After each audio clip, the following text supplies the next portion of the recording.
Bueno, muy buenas tardes, buenos días todavía. Doctora Anaíse, muchas gracias por aceptar acompañarnos en este proyecto de investigación. Primero que todo, ¿nos puede recordar por favor su nombre completo, profesión, nivel de escolaridad, a qué se dedica, cuántos años tiene? Bien. Mi nombre completo es Anaíse Arrega Moreno, tengo 30 años de profesión, ejerciendo la profesión desde el punto de vista del ejercicio libre de la profesión y en sedes hospitalarias, así como consultorio particular.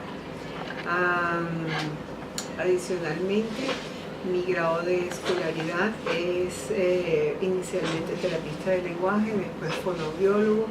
Posteriormente hice actividades en el área de organización neurológica funcional, también en ortodoncia preventiva e interceptiva. Adicionalmente hice disfagia en el ámbito hospitalario. Hay otra especialización que se llama fonoaudiología clínica y una especialización en voz. Asimismo, hay una escolaridad con docente de doctorado que es en trastornos de la comunicación humana. Bien. ¿Cuántos años de experiencia clínica tiene? 30 años. ¿Tiene experiencia como investigadora? Si es así, ¿me puede decir en qué instituciones con las que pudiera certificar esta experiencia? Bueno, la experiencia básicamente se ha llevado a cabo en el Instituto Venezolano de Audición y Lenguaje, haciendo todo lo que es el proceso de acompañamiento de asesorías de tesis y siendo tutora de las tesis, pero básicamente en la asesoría de las tesis. La producción independiente de esa ha sido básicamente llevada a cabo en capítulos de libros, en revistas, publicaciones de artículos, en revistas indexadas. También está la otra parte de investigación particular y de formación académica, que en cada uno de los títulos que mencioné ha tenido un proyecto de investigación conducente a el título académico. Bien. Bueno, aclarando que en esta oportunidad solo nos vamos a referir a pacientes con disfagia, ¿nos puede por favor decir desde su experiencia qué es la disfagia? La disfagia es un síntoma de una enfermedad, o sea, multifactorial. La disfagia es simplemente el síntoma de una enfermedad que puede ser infecciosa, bacteriana, inmunológica, puede ser traumática, puede ser neurológica. En fin, la disfagia simplemente es un síntoma de algo que está pasando en nuestro organismo y de todas las causas, las múltiples causas que hay, que son 7 en total, la disfagia puede estar representada como uno de los síntomas en esos pacientes. Y realmente es la incapacidad para transportar el bolón desde el cavidad oral hasta la cámara gástrica. En su práctica clínica, ¿qué clasificación de disfagia utiliza? Yo utilizo la basada en la escuela brasilera, que es disfagia de tipo oral, disfagia faríngea, disfagia esofágica. Y hay una que es la combinación orofaringia o esofagogástrica. Bien. Bueno, para la siguiente pregunta vamos a ubicarnos en el contexto de su experiencia clínica, que según hablábamos previamente en la entrevista es en Venezuela, que realmente acá en Colombia no se ha desarrollado esa experiencia, pero ubicándonos en ese contexto, ¿cuántos pacientes con disfagia atendía usted a la semana? 30 pacientes por día en media, y a la semana 3 por 5 son 20, son unos 200 pacientes por semana. Perfecto. ¿Qué edad tenían esos pacientes? Los pacientes oscilaban entre neonatos, pretérmino, hasta adultos de la tercera edad. No había una edad específica porque se atendían en todas las áreas, en todas las fajas etarias y adicionalmente en todos los ámbitos, tanto intrahospitalario, en terapia intensiva, ambulatorios y domiciliarios. ¿Y esos pacientes cómo llegaban a su consulta? ¿De dónde venían remitidos? Realmente los pacientes iban directamente hasta el lugar donde yo estaba, no venían remitidos. Y a partir de mi evaluación, el resto iban a ser remitidos. Es decir, en mi ciudad la única especialista en el área era yo, hoy el grupo de trabajo donde yo me desenvolvía, entonces llegaban directo. Eso constituía aproximadamente el 60% de la población. El 40% restante venía referido o contrarreferido desde gastroenterología, desde neonatología, desde pediatría, desde neurología y otras terapistas de lenguaje o fonoaudiólogos que no son especialistas. ¿Cada cuánto llegaban a su consulta pacientes con disfagia? Diariamente.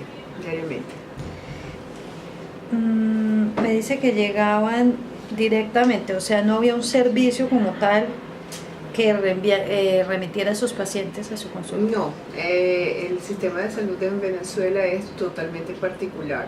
El paciente va porque tiene el síntoma y va al médico si es necesario, y esos médicos eran los que referían. Esos médicos, por supuesto, habían otorrinos.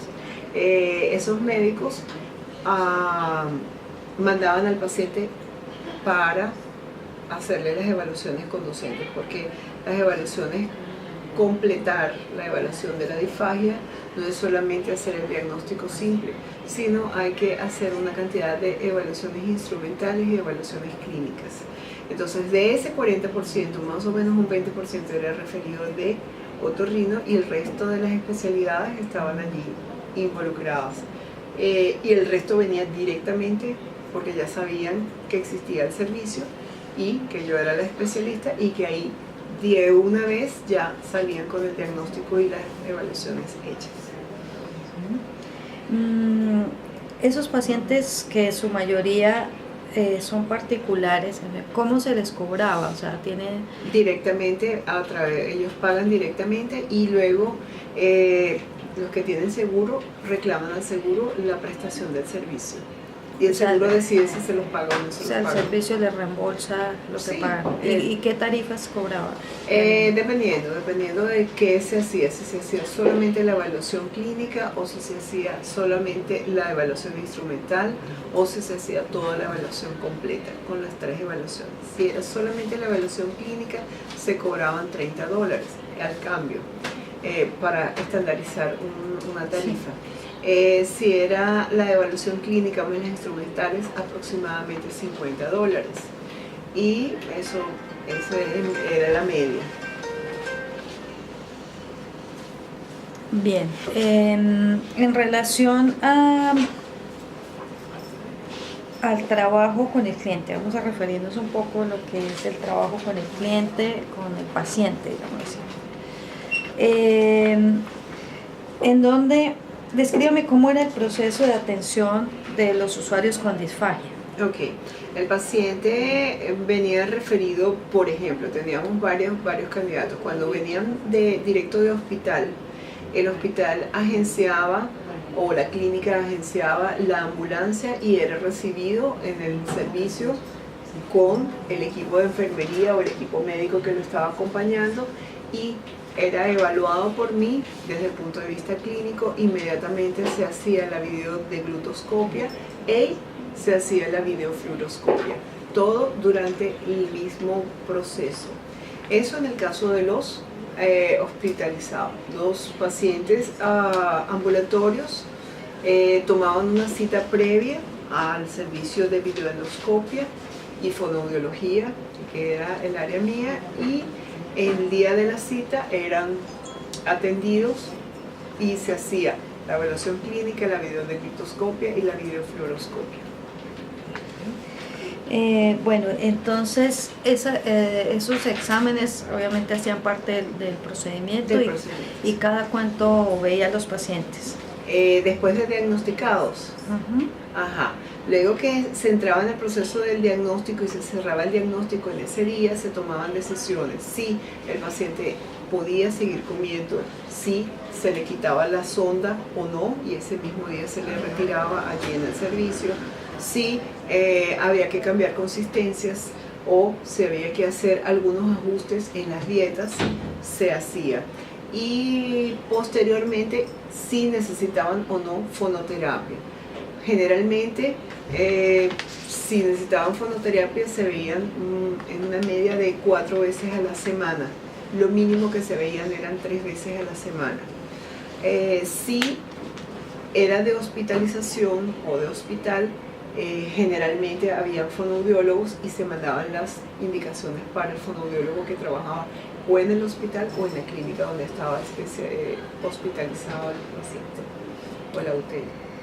Descríbame el algoritmo de atención que utiliza con los pacientes de disfagia, paso a paso, y qué decisiones se tienen que ir tomando en ese paso a paso y por qué. Okay. El algoritmo de atención sería así.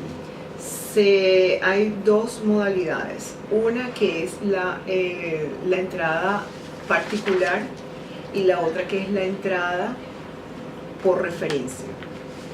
Y la entrada por referencia tiene 2 cosas, que sería la entrada por referencia cuando viene por ambulatorio y la entrada por referencia cuando viene de hospitalización. Voy a describir la primera parte. Entonces tendríamos 3 áreas encabezando el algoritmo. Entonces, el paciente entra particular y toma la cita. Al ser atendido, ese día se programa, no necesita una cita previa. La cita ya incluye todas las evaluaciones. Entonces se hace la evaluación clínica, la evaluación videodeglucoscópica y la evaluación videofluoroscópica. Si el paciente pasa la evaluación